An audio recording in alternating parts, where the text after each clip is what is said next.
আসসালামু আলাইকুম এভরিওয়ান, সবাই কেমন আছেন? আশা করি সবাই ভালো আছেন। আজকে তৈরি করছি অ্যাঙ্কর ডাল দিয়ে হোটেল স্টাইলে ডাল রান্না। তো চলুন দেখে নিই কীভাবে করতে হবে।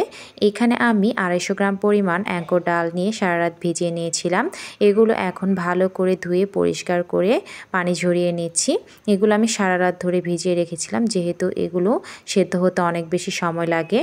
চুলায় একটি পাত্রে আমি রান্নার রেগুলার সয়াবিন তেল দিয়ে দিচ্ছি হাফ কাপ পরিমাণ, এবং সেখানে 3 টুকরো দারচিনি এবং দুটি এলাচ এবং 3টি তেজপাতা দিয়ে ভালো করে নেড়ে দিচ্ছি। এখন এখানে দিয়ে দিচ্ছি 4-5টি শুকনো মরিচ দিয়ে আবারও একটু নেড়ে চেড়ে দিচ্ছি।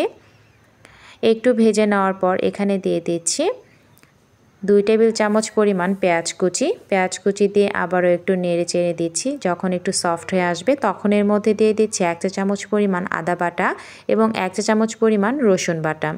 আদা রসুন পেস্ট দিয়ে এভাবে ভালো করে নেড়ে চেড়ে এবং ধুয়ে রাখা সেই অ্যাঙ্কর ডালগুলো দিয়ে দিচ্ছি। ডাল দিয়ে আবারও একটু নেড়ে চেড়ে কষিয়ে সেখানে দিয়ে দিচ্ছি হাফ চা চামচ পরিমাণ হলুদের গুঁড়া এবং 1 চা চামচ পরিমাণ লাল মরিচের গুঁড়া এবং স্বাদ মতো লবণ।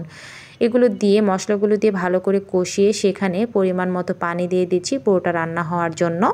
এখানে আমি পরিমাপ করে পরিমাণ মতো পানি দিয়ে দিলাম, দিয়ে ঢাকনা দিয়ে ঢেকে দিচ্ছি। চুলার আঁচ মিডিয়াম থেকে লো হিটে থাকবে। তো কিছুক্ষণ পর ঢাকনা খুলে নিয়েছি। তো আমার রান্নাটা প্রায় হয়ে এসেছে, পানিটাও শুকিয়ে গেছে এবং রান্নাটা এখন প্রায় শেষের দিকে। এখন আমি এর মধ্যে দিয়ে দিচ্ছি হাফ চা চামচ পরিমাণ গরম মশলার গুঁড়া, দিয়ে আবারও একটু আলতো হাতে নেড়ে দিচ্ছি। বেশি নাড়াচাড়া করা যাবে না, এগুলো সেদ্ধ হয়ে গিয়েছে, বেশি নাড়লে এগুলো একদম গলে যাবে। এই তো দেখে নিন, এরকম হয়ে গিয়েছে। এখন আমি এগুলো কয়েকটি আস্ত কাঁচামরিচ দিয়ে নামিয়ে নেব। তো তৈরি হয়ে গেল আমার খুবই মজাদার হোটেল স্টাইলে অ্যাঙ্কর ডাল দিয়ে ডাল রান্না।